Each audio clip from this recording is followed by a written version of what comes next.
keep your business going, even if it's not the right thing to do. But his argument is very compelling, and it's a great article that he did for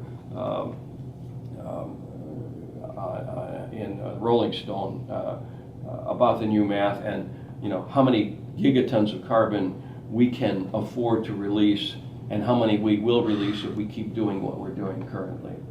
And it is I think, a compelling argument to effectively say we have to treat this like a world war and move towards solar and wind and alternative fuel systems, get away from any fossil fuels as fast as we can. Stop subsidies for fossil fuels. I mean, this is the bubble, right? The climate change. We have to start then. We have to. The numbers are huge. Unburnable, 2,230 gigatons of CO2. That's what we've got to leave in the ground. Burn. These numbers are just staggering. If you look at what was burned since the Industrial Revolution, and burned in in 10 years, it's 1/5 of that. We can't go on like this.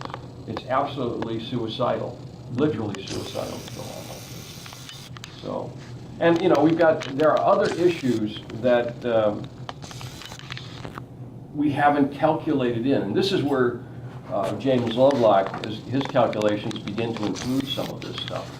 And if you start taking out the boreal forests, we are having fires in Alaska now, forest fires.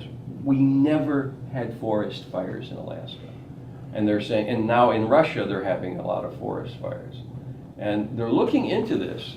This is very recent. And one of the problems is the permafrost, as it melts, not only releases carbon, it releases methane. All right. Now, the problem with methane is that it's 20 times more of a greenhouse gas than carbon. Mm-hmm. And the secondary problem with methane, it is flammable. So if you have a release of methane in an area where you had permafrost before, suddenly, if a lightning strike, where before it would be a wet strike, it wouldn't really start a fire. Yeah. Now it starts a fire. Yeah. So we are having unheard of permafrost or tundra fires in northern Russia, in northern Canada, in Alaska, which we never had before. This is like a coal fire. It's a very slow simmering fire, but it's releasing immense amounts of carbon. All right. And if you calculate that into the equation, you have a real high acceleration. And methane getting released with permafrost melting can cause the methane to rise, concentration to rise suddenly in the atmosphere. Absolutely. That's why they can't produce a sudden effect. Well, they're actually seeing in the oceans methyl hydrate. Yeah. Now, methyl hydrate is liquid methane. And the only reason it's liquid is because the temperature is low and the pressure is high. So they know that there are pockets or bubbles of methyl hydrate in liquid form in the bottom, very deep spots of the ocean. But if you get certain, warming of the ocean where it begins to bubble up, suddenly you can have a runaway bubble where the whole thing bubbles up. Here's another theory, that if you have a big methyl hydrate bubble or a methane bubble that is a release or a phase change from liquid to gas, you could have a bubble big enough to swallow a ship, all right, theoretically. So burn the ship. And burn it at the same time. Well, who knows?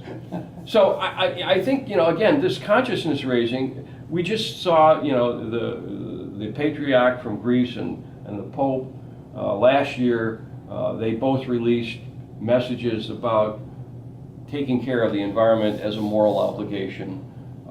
This was started, I think, largely by Bishop Tutu in South Africa, talking about, we have to mobilize, and this is a level of consciousness that would have been unheard of 10 years ago, all right? For church leaders to say, this is a moral issue, all right? Pope to write the cyclical on it. Exactly. And if you've got popes and patriarchs from the Greek church and Bishop Tutu in South Africa writing about this as a moral issue, it changes the demeanor of people who have typically been very conservative about their behavior, you know. Still, the Republicans don't get it. Well, this is one of the ironies, right?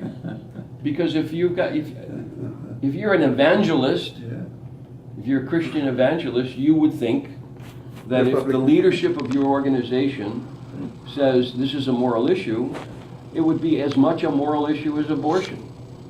I mean, it's a life and death issue. Right. You don't talk about science, you're only religion. Well, and you know, so the divestment issue, that was, you know, largely, Tutu was, Bishop Tutu was bringing that up, and that has taken effect.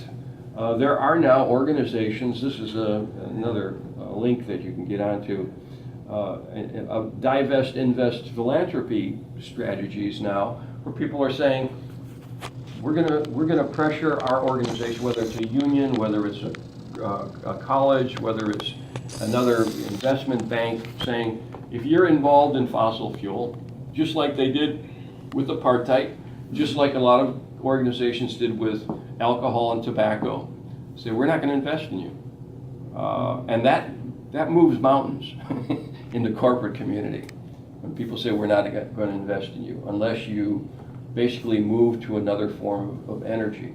Because the big issue here, the one that is the whatever you want to call it, the 500-pound gorilla, is the energy, is the fossil fuel issue. But it's not the only issue by far. Agriculture is a huge issue.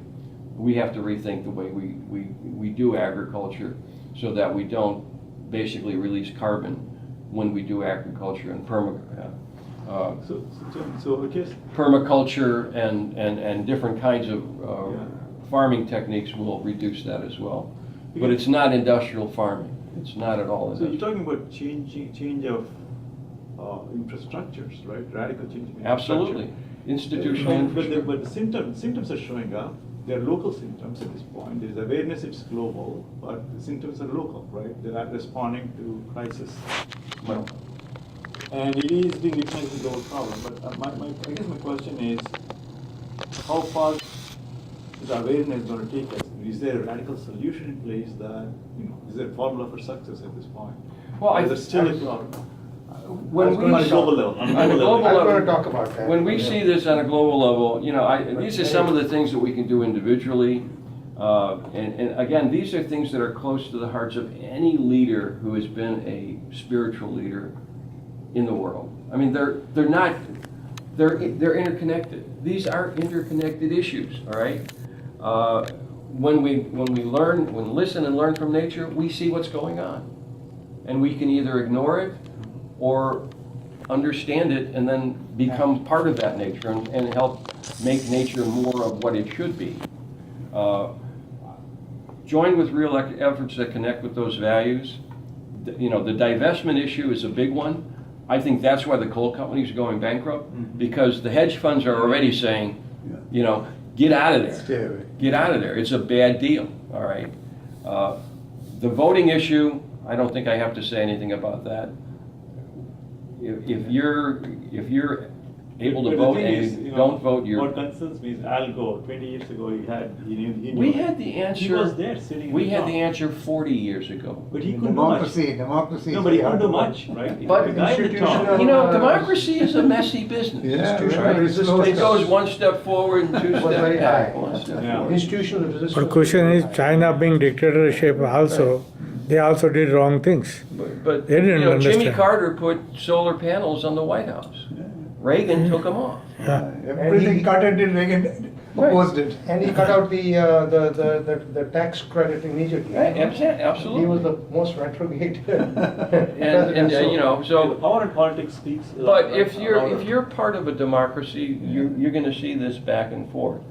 I think even with the gridlock in Congress, Obama and his administration has done a fair amount. Now, Get solar. not as much as I would like, Yeah, but I'm not in his shoes. yeah. All right. But there's a Green Party movement in Europe, right? But Yeah. no other part of the world is that. Even our No, elections. nobody even talks about it. Germany has got Yeah. a very, very active and effective Green Party.